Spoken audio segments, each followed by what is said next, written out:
Welcome to Iron Financial. Around here, we don't just follow the market chatter, we take a blowtorch to it.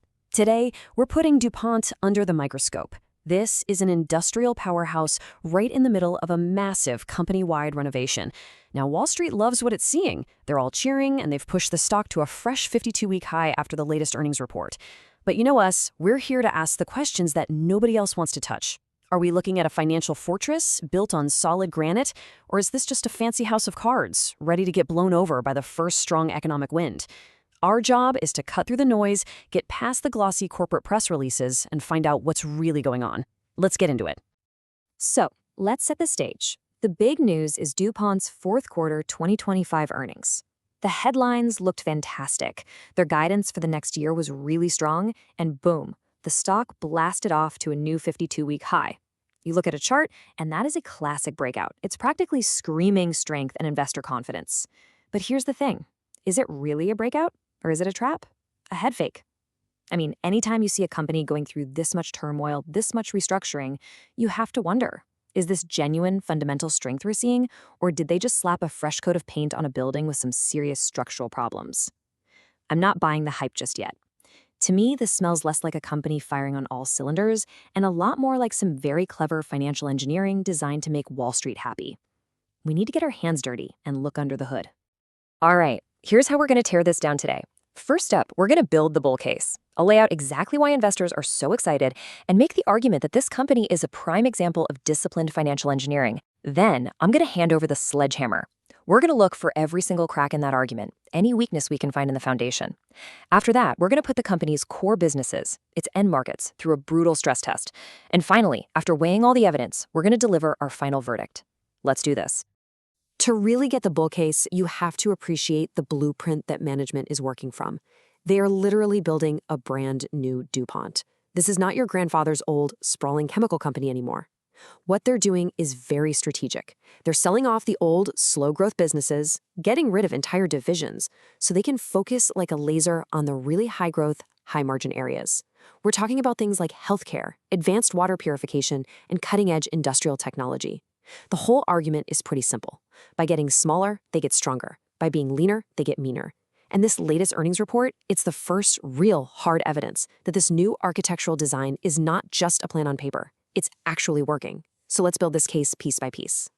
The absolute bedrock of the bull case is this number right here, 46 cents in adjusted earnings per share. Now, Wall Street, they were only expecting 43 cents. A 3-cent beat might not sound like a lot to the average person, but for a massive, multi-billion-dollar industrial company like DuPont, that kind of precision is everything. It represents an 18% year-over-year jump in their adjusted earnings. That's a huge number. It's a clear signal that the company's operational engine is humming along, running smoothly and efficiently. This is the spark that lit the fire under the stock. This is management telling the market what they were going to do and then stepping up and delivering. And that Q4 beat wasn't just a one-off. Nope. It's a key part of a much bigger blueprint for 2026. Management came out with a ton of confidence, guiding their adjusted earnings for the full year to be well ahead of what Wall Street was projecting. And they're basing this on what they see as about 3% organic growth. Look, this isn't just blind optimism. This is a direct signal from the C-suite, the people with the absolute best information, that they truly believe this new slimmed-down DuPont is built to win. They're essentially telling the entire market that all the expensive, painful, and difficult work of the renovation is starting to pay off big time, and now it's time to enjoy the results. And you don't have to take my word for it. Here it is, straight from the CEO, Lori Koch. Listen to these words: strong, disciplined execution, margin expansion, double-digit adjusted EPS growth. This is not the language of a CEO who's worried. This is the language of a confident leader who knows for a fact that her plan is working. Think of it like the architect standing proudly in front of a nearly finished skyscraper, telling all the investors that the foundation is rock solid and the structure is completely sound. She's signaling that this massive transformation isn't just on track, it's actually picking up speed. For the bulls, this quote is the ultimate confirmation they were looking for. Now, running the company well, that's one thing. But you can't just keep cutting costs forever and expect to grow. For long-term success, a company absolutely needs to innovate. And for a company like DuPont, the way we measure that is with something called the New Product Vitality Index. It's a really critical metric that tells us what percentage of their sales are coming from products that were just launched in the last 5 years. It asks a really simple but important question. Is their R&D department just patching up holes in the old building, or are they forging the new, high-strength, high-margin components of a modern skyscraper? This number tells you if the company is stuck in the past or if it's busy building the future. And the answer is nearly 30%. Think about that. Almost a third of everything DuPont sells comes from products that literally did not exist 5 years ago. That is an incredibly powerful sign of a healthy, dynamic innovation pipeline. But here's the real kicker. These new products aren't just for show. They're actually more profitable. The company says it right in their report. These new products are adding 150 basis points to their profit margins. So they're actively replacing old, lower margin revenue streams with brand new, higher margin ones. This right here is the growth engine that the bulls are betting on for the future. It's the high-strength steel core of the entire bull argument. Okay, I'll give you that. It's a very compelling bull case. You've got strong execution, great guidance, a killer innovation engine. It's a beautiful story, really. But my job isn't to stand here and admire the architecture. My job is to look for the cracks. And the most important word in your entire argument was adjusted. Adjusted earnings, that one little word can hide a whole world of problems. So now it's time to take a sledgehammer to this shiny new facade and see what's really going on underneath. Let's find out if this foundation is as solid as they say it is, or if it's all just built on sand. And right here, this is the biggest, most glaring crack in the entire bull case. The company is out there shouting from the rooftops about an adjusted profit of 46 cents per share. But if you look at their GAAP earnings, and for anyone who doesn't know, that stands for Generally Accepted Accounting Principles, the official, audited rules that everyone is supposed to follow, DuPont actually lost 27 cents per share. That is a 73-cent gap between the story they want to tell and the cold, hard, audited reality. So how in the world is that even possible? How can a company be both incredibly profitable and losing money at the exact same time? That is the very first question that every single serious investor needs to be asking right now. Exactly. Where did the profit really go? This isn't just some accounting gimmick or a boring academic exercise. That 73-cent difference per share, that's real money. It represents real costs and real losses that the company is very conveniently asking you, the investor, to just ignore. Why? Because they've slapped a label on them, like one-time or non-operational. Let me tell you, the real risk in this stock is hiding in that huge gap between the shiny adjusted number they're so proud of and the ugly GAAP number they hope you won't notice. So let's go digging and see what exactly they're trying to hide in plain sight. And here it is. This is what they're adjusting away. Over $220 million in separation and restructuring costs in just one quarter. These are the actual cash costs of firing employees, shutting down entire facilities, and basically breaking up the company. Now, the bulls will tell you this is just the temporary cost of a renovation. A little dust, a little noise. I call it the ongoing cost of a business that's in total turmoil. When a company has years and years of these so-called one-time events, you have to start asking yourself, at what point do these one-time costs become a permanent, recurring feature of the business? It's like a perpetual construction site that never, ever gets finished. Now let's talk about how they're spending their money. Capital allocation. The company just officially posted a GAAP loss. Their cash flow from operating activities was down a shocking 46% from the year before. So what brilliant move does the board of directors make? They authorize a massive $2 billion share buyback. Just think about that for a second. You are officially losing money. The real cash coming into your business is drying up, and your big idea is to spend billions of dollars buying back your own stock at a 52-week high. This doesn't look like a smart, prudent use of capital to me. It looks like a desperate move to financially engineer a higher stock price. It's like spending a fortune renovating the penthouse while you know the foundation is actively cracking. You know what? Enough about the bottom line and all these accounting games. Let's look at the top line for a minute, the actual sales. Because expanding your profit margins is great, but it doesn't mean a thing if you're not actually selling more stuff. A company cannot shrink its way to greatness. That's a one-way ticket to liquidation, not growth. Eventually, you have to have real, organic revenue growth. So let's look past all the restructuring noise and all the adjustments. Is DuPont actually growing? Is anyone out there buying more of their products this year than they did last year? You know, the numbers don't lie. Just look at this chart. You don't need an advanced degree in finance to see what's going on here. It's a flat line. Net sales are totally flat compared to last year, up by a measly 0.2%.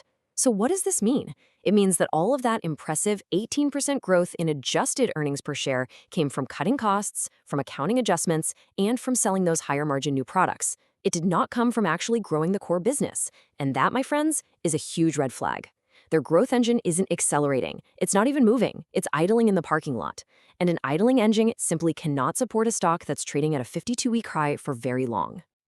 Okay, those are absolutely valid concerns.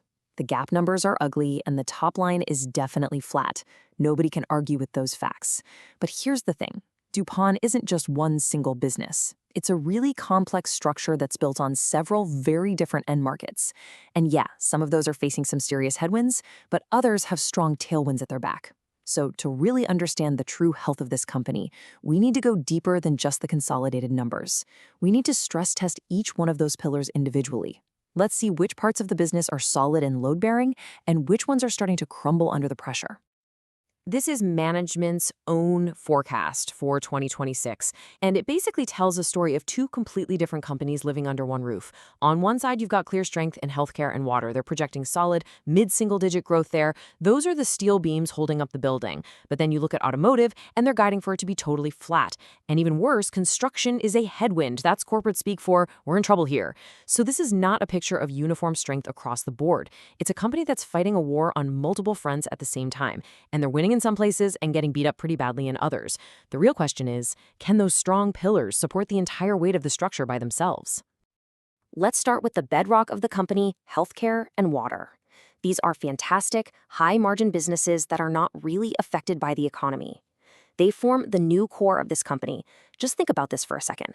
90%, 90, of the top medical device companies in the world rely on DuPont's advanced materials. This isn't a customer you just lose overnight.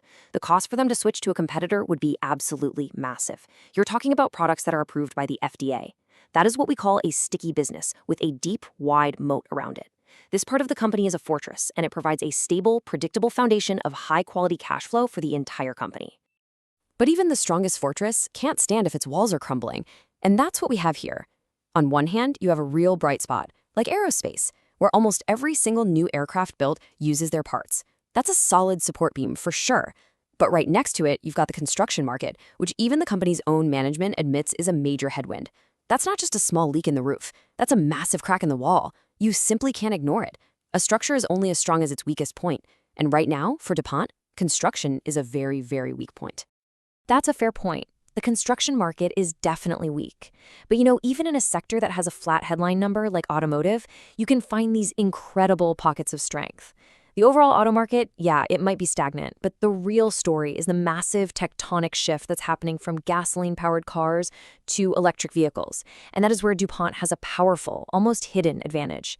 They've double the dollar content. They sell twice as much stuff in an EV compared to a traditional car. Their specialty adhesives, their thermal management materials, their advanced plastics, all of that stuff is absolutely essential for making batteries and for making cars lighter. So as this EV transition picks up speed, DuPont's revenue from this segment could absolutely explode, even if the total number of cars sold goes nowhere. That's a huge long-term tailwind that I think the market is seriously underestimating. Okay, we've laid it all out. We've heard both sides of the story. The bulls are pointing to the disciplined execution, the really strong forward guidance, and that powerful innovation engine. But the bears are pointing to the ugly gap numbers, the flat revenue, and some very clear weakness in key end markets. We've inspected all the pillars of the business, the strong ones and the weak ones. So now it's time for the final verdict.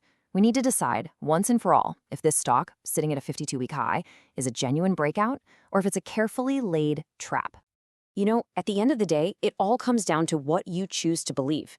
Do you believe management's adjusted numbers and the compelling story they're telling about a successful high-tech turnaround? Or do you trust the audited gap numbers, which show a company that's actually losing money, with stagnant revenue and is facing some major economic headwinds? It's a classic Wall Street showdown between a really good story and a really messy set of numbers. One side is selling you the dream of the future, the other is focused on the hard reality of today. So here's our verdict. DuPont is a structure under repair. This is not a house of cards that's about to collapse in on itself. The core assets in healthcare and water are just too strong for that to happen. But, and this is a big but, this is not a finished gleaming fortress either. The blueprint they have is solid, and the management team, the construction crew, is executing their plan with a lot of discipline. But the renovation itself is messy, it's very expensive, and it is far from over. And those massive gap losses prove it. The foundation is definitely there, but you have to understand that this is still an active and therefore very risky construction site. And that leaves us with the one critical question that you have to answer for yourself. Right now, the market is pricing DuPont like it's a finished skyscraper, shining in the sun. But the reality is, they're still pouring the concrete on the middle floors. So here's what you do. Watch the cash flow. That is the key. Forget the adjusted numbers for a minute and watch the real, actual cash coming in the door. Will their engineered profits be strong enough to support this high-flying stock price while they finish the job? Or will the weight of reality and those ongoing costs eventually cause the structure to crack? That, right there, is the billion-dollar question. This is Iron Financial. Stay strong out there. Quick disclaimer, everything I share is for entertainment and informational purposes only. I'm not a financial advisor, so please do your own research or talk to a professional before making any moves with your money.